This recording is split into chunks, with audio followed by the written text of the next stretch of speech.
Excuse me, I did not realize you felt awkward. I am terribly sorry. I would be perfectly happy to chat with you if that is what you would like. A friend, you say? Well, if Mr. Linney would like to be my friend, I would be more than happy to reciprocate. It is an honor to meet you two. I have heard of your deeds across Neuvillette. And as required by proper etiquette, I will also introduce myself. I am... Mr. Linney. I should say it is in fact an honor for me to see your performance in person. No offense taken. Being Chief Justice is merely what I do for work. Nearly every person has their usual reserved seat, so I'm not so special, really. And by the way, I should probably let you know, even though I would prefer not to, there's someone sitting up there in the VIP seats that has been striking a pose for quite a while now. I believe she is trying to give you a most elegant and impressive first impression. So I think you should take notice of her sooner rather than later, otherwise she may become flustered. Very good. That is for the best. No need to pay her any more attention. We may now enjoy the show.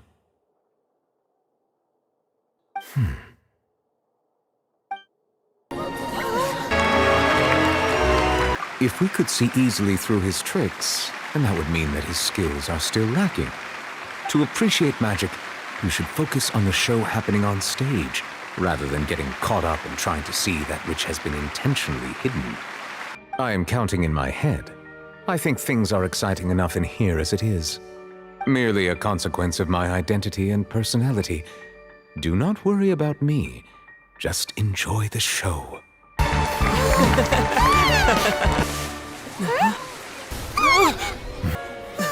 This performance is over. Medical staff with me. Guards, secure the scene and detain all the performers. Seal the exits. No one is allowed in or out at this time. No need to be alarmed, you two. We'll get to the bottom of this soon enough. Unfortunately, the person who is in the magic box has been pronounced dead. His name was Cowell, one of the assistants in Linney's magic troupe. Apparently, the fireworks on stage ignited the ropes that were suspending the water tank, which then caused the tank to fall onto the stage. As of now, we are still not sure why we found Cowell in the box, rather than the guest from the audience. And after an initial search of the area, the guards have confirmed that the girl is nowhere to be found. It appears that this incident was not merely some mishap with the performance. And there are many indications that it is connected with the case of the serial disappearances of young women. Save discussion for a later time, please. Lady Farina, may I assume that your comments just now constitute an accusation against Mr. Linney and his associates, and that you are pressing charges? I understand. Charges have now been pressed, and as such, a trial is in order. Well, traveler, seems Lady Farina has set you in her sights.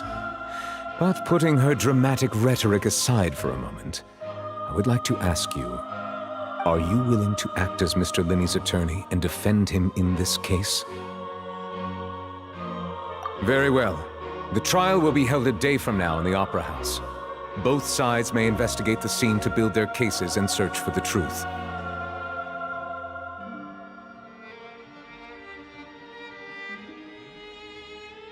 Linney and his troupe are all potential suspects and shall remain within the Opera House.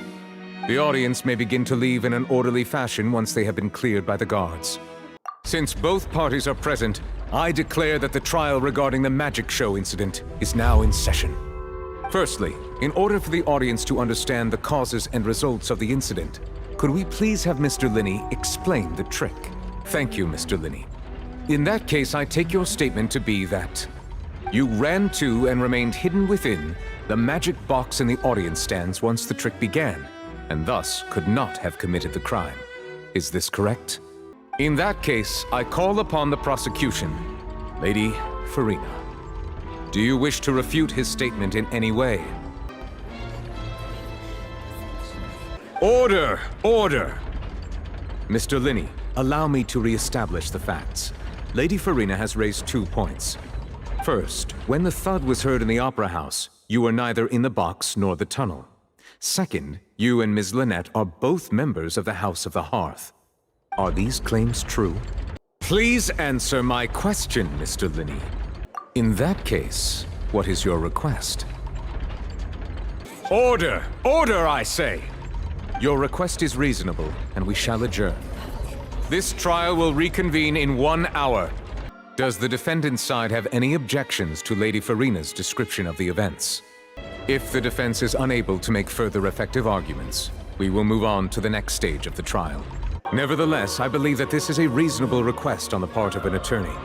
Since the trial does indeed appear to be at an impasse, I believe that additional evidence may help us make more progress. Guards, please step into the lounge and examine the personal effects of the deceased, Cowell. The Primordial Sea. Order! Order!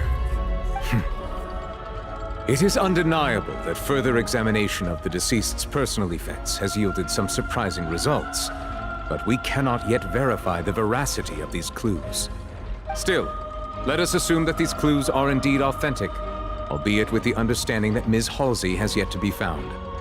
Guards, please continue examining the items along these lines. Mr. Linney, it appears your hypothesis is supported by the evidence, so please continue speaking. On that note, the guards have just contacted me indicating that they uncovered new evidence. I shall now invite him on stage to share it with us. Miss, I must ask you not to shout, and to respect the ongoing legal proceedings. Now then, Lady Farina, do you wish to speak against the defense's statements? Please answer the question, Lady Farina. Also, if I may add, the trial has not yet ended. As such, I request that the prosecution not leave the room before the proceedings have concluded. If there are no objections, then as the Chief Justice of Fontaine, I shall once again repeat the full sequence of events. The actual perpetrator of the serial disappearances, Cowell, selected his next victim from the audience reservation list. With some modifications to the selector, he could ensure that the pre-selected young woman would be chosen.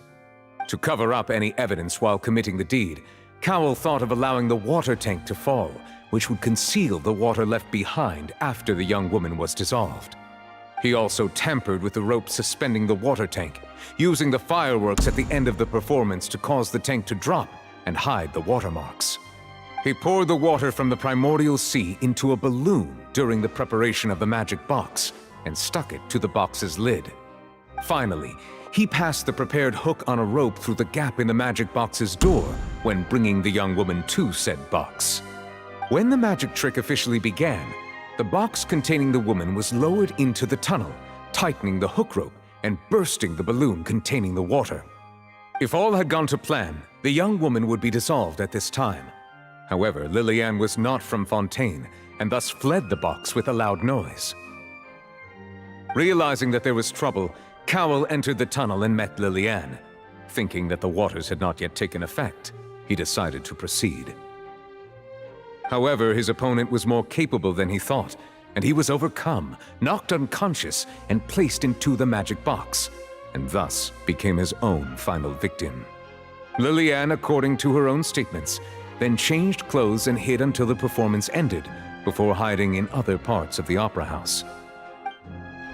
As for Linney, he was in the underground structures within the opera house, and was thus ignorant of these happenings. From this reconstruction of events, we can conclude that Linney, the accused, is in fact innocent. While there is much in Linney and Lillian's conduct that should still be investigated separately, this case, at least, can be handed over to the Oratrice to make the final decision.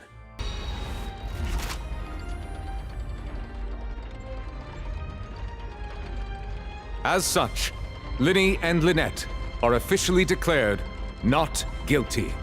Next, I think we deserve an explanation, Guard Vaughn. How did you find the water from the Primordial Sea in Linney's baggage? I suspect that the accomplice mentioned in Cowell's notes was not Linney, but you, yes? I'm sure you know what you must do to lessen your sentence. And now that your plan has fallen through, and the secrets of the water have been revealed, you have become a liability to said higher-ups, yes? Therefore, you would be wise to tell everything you know and seek the protection of the guards. An outrageous act. All present, please submit to inspection immediately. Please come in.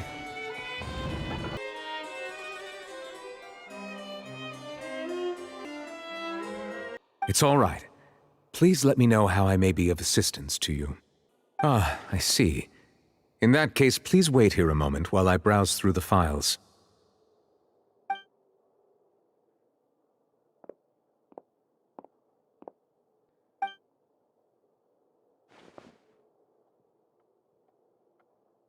Unfortunately, I'm quite certain that no one by the name of Vacher has been involved in any case, criminal or civil, in the past several years. There are no records of him either in the files or in my memory. Ahem.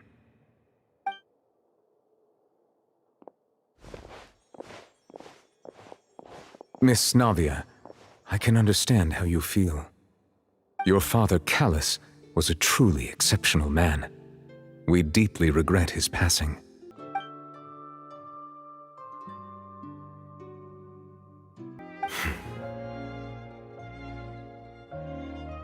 I'm sorry, Miss Navia. It would appear that I must repeat my question again, Mr. Tartaglia. Do you accept the charge that you are the true culprit behind the serial disappearances case? Alas, it would appear that communication with the defendant is going poorly, and we have made very little progress. In that case, let me explain everything from the very beginning again. The goal of this trial is to determine the culprit behind the serial disappearances case. Miss Navia, this is the second time you've interrupted the court proceedings. I only tolerated your behavior last time because you were able to provide the court with a key eyewitness. But that was an exception rather than standard court protocol. I can very well charge you with contempt of court for your interjections. You may take a seat for now in the audience, but that doesn't mean the suspicions against you have been lifted. Now then, Miss Navia, who is the person you would like to charge instead? Please let me remind you, Miss Navia, that charging someone is an incredibly serious matter. Committing to the charge also means taking on the legal responsibilities associated with it. And if the charge fails, depending on the circumstances, you may also be charged with the crime of making a false accusation. Knowing this, do you still wish to charge this man? In that case, I declare the charge to be valid. Miss Navia and attorneys, please take your places on the court. Members of the guards, please contact Mr. Marcel right away so that he may stand trial. Mr. Marcel, you will not require an attorney. Is that correct? Very well. In that case, since both sides have now arrived, Miss Navia, please present your charges. I see. In which case, I will recount the findings about that case as originally recorded by Maison Gardiennage.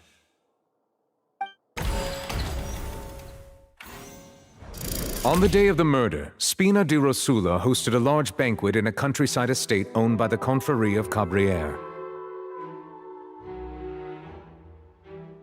During the banquet, all attending guests heard 2 gunshots from the courtyard.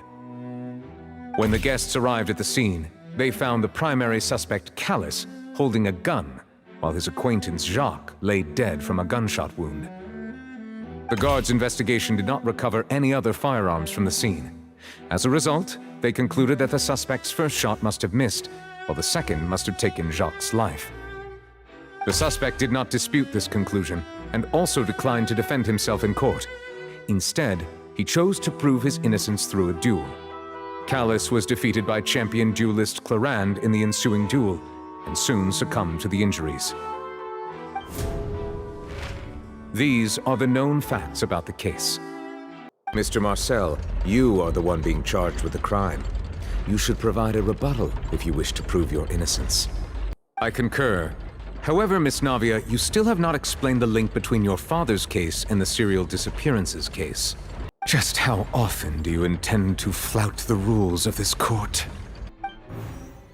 Mr. Marcel, please speak up now if you would like to defend yourself. Otherwise, the trial will move on to the next stage. The suspect is exhibiting signs of mental distress. Guards, please restrain him. At this point, the verdict of this trial is clear. With Mr. Marcel's conviction, the charges against Mr. Tartaglia no longer have any basis.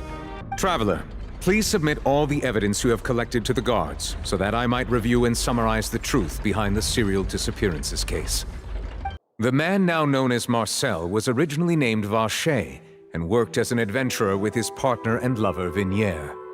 During an underwater expedition, Vignier accidentally came into contact with water from the primordial sea and was dissolved in front of Vacher as a result.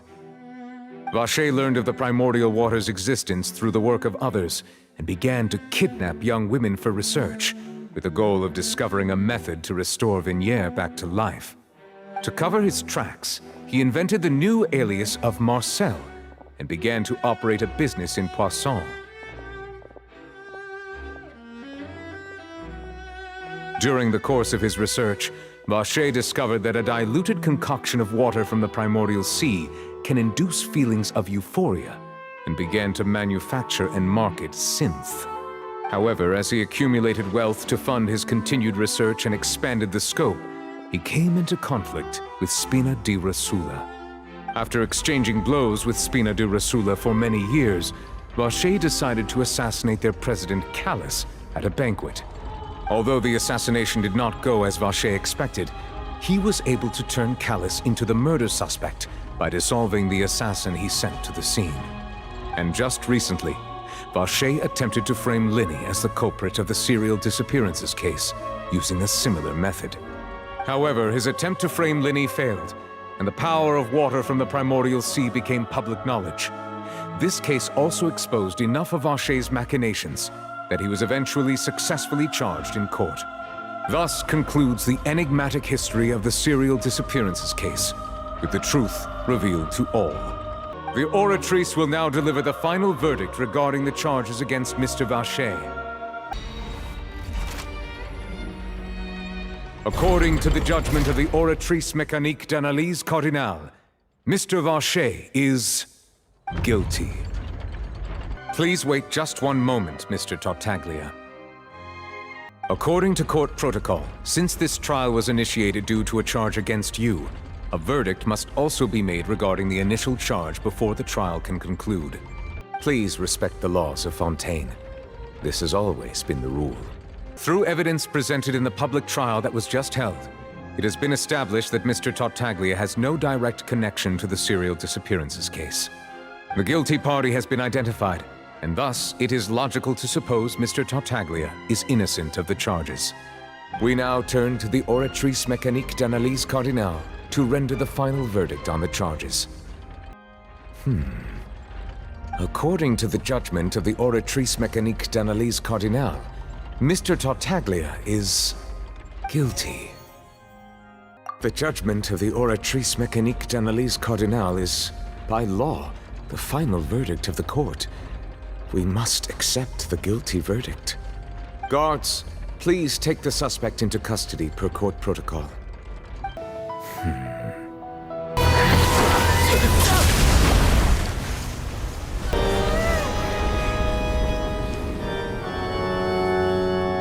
I am sorry. If you have been wronged, we will find the truth. But the rules of the court must be upheld.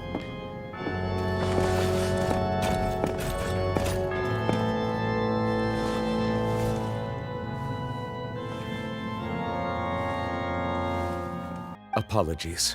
This is also the first time I've encountered such a situation. However, according to the rules established at the conception of Fontaine's court system, the Oratrice's judgment is the final verdict of the court. All I do is follow court procedure. As for why the Oratrice arrived at the conclusion it did, you should probably ask someone more knowledgeable than me. So she chose to make her escape after all, did she? She probably just put on that performance to save face. As for the truth, it's unlikely that she actually has any idea. However, please be assured that I will continue to investigate this case in a personal capacity. Just as I promised, if the judgment has been incorrect, we will do our utmost to clear his name. I'm the Chief Justice of Fontaine, of course. If officers of the law lack the strength and capability to enforce it, then it makes a mockery of justice. Go on. This request, is it worth as much to you as your life? Humans, will they betray the instinct to live just to satisfy spiritual needs? Very well. I will grant your request. I will go with him. You do not need to worry about any escape.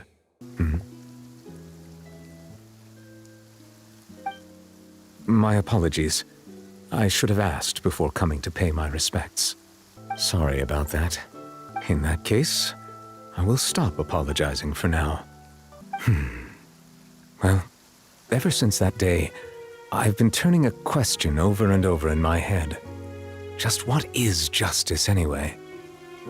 There was once a time when I didn't want to believe that there could be anything more important to humans than life itself.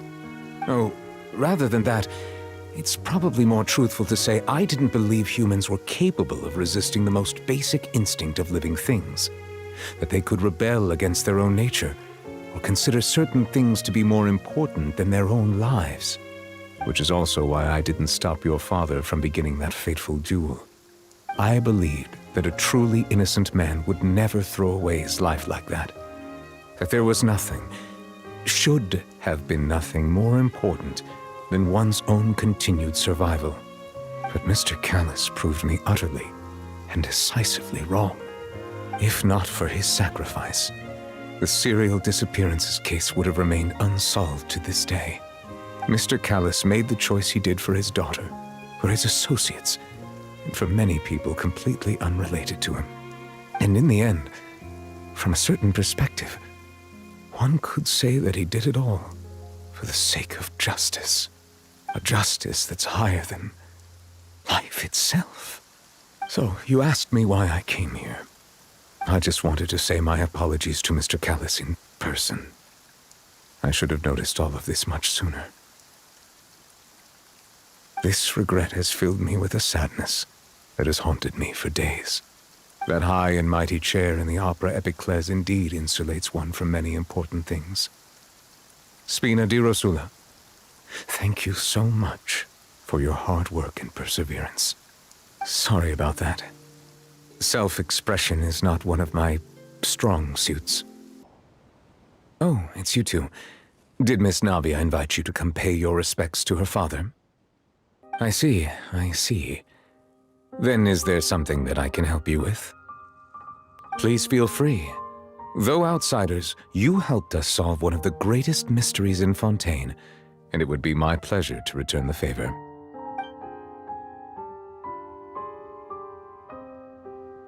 Truthfully, that name is already quite accurate. I can only surmise that Vacher and his ilk only learned of its nature and existence after extensive research. There used to be a special sea on the surface of this planet. The nature of its seawater was rather different from that of the sea we know today. Most of Tevat's life forms were first born in that special sea. You could say it nurtured much of the life on this planet. But today, the primordial sea no longer exists on the planet's surface. What Vacher discovered must have been some kind of special case, or a remnant from a truly ancient age. Indeed, why would the primordial sea, which was known to engender and nurture life, suddenly reverse itself and devour life instead? To be frank, that also doesn't match my understanding of this world and its laws. There must still be some unknown secrets around the people of this land. Is there anything else you'd like to ask me about?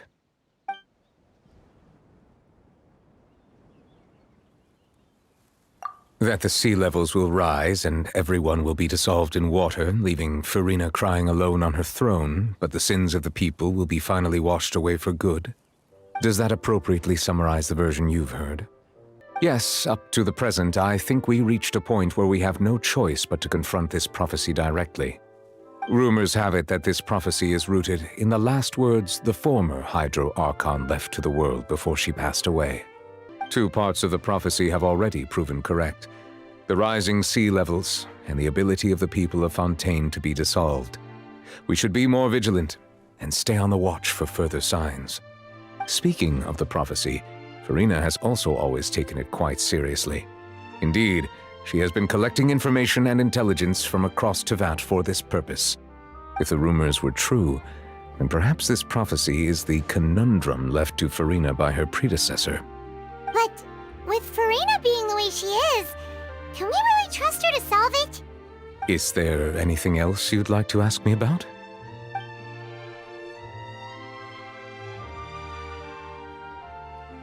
My apologies.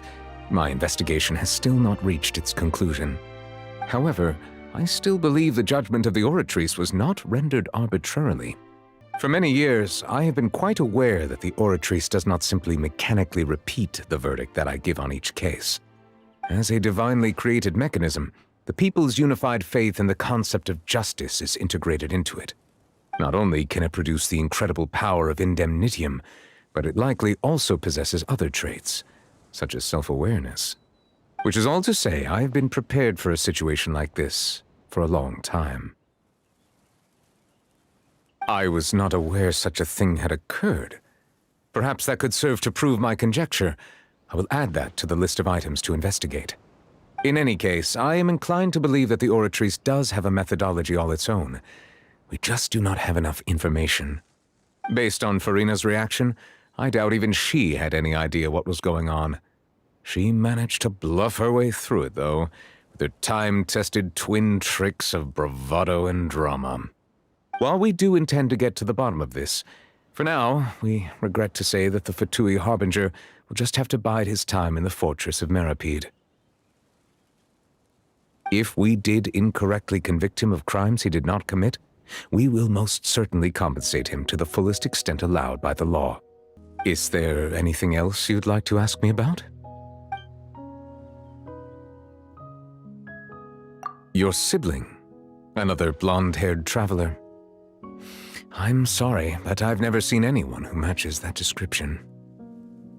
If she ever stepped foot in Fontaine, I'm sure she followed our laws to the letter and had no reason to appear on the stage of the opera Epiclese.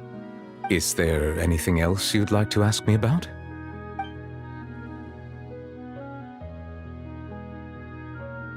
Very well. It was my honor to provide you with what answers I could. I very much enjoyed conversing with you. It will soon be time for me to leave this blissful tranquility behind and return to Palais Memornia. Crime and villainy do not have the day off, and so justice must work around the clock as well. This is merely the nature of a justice's work.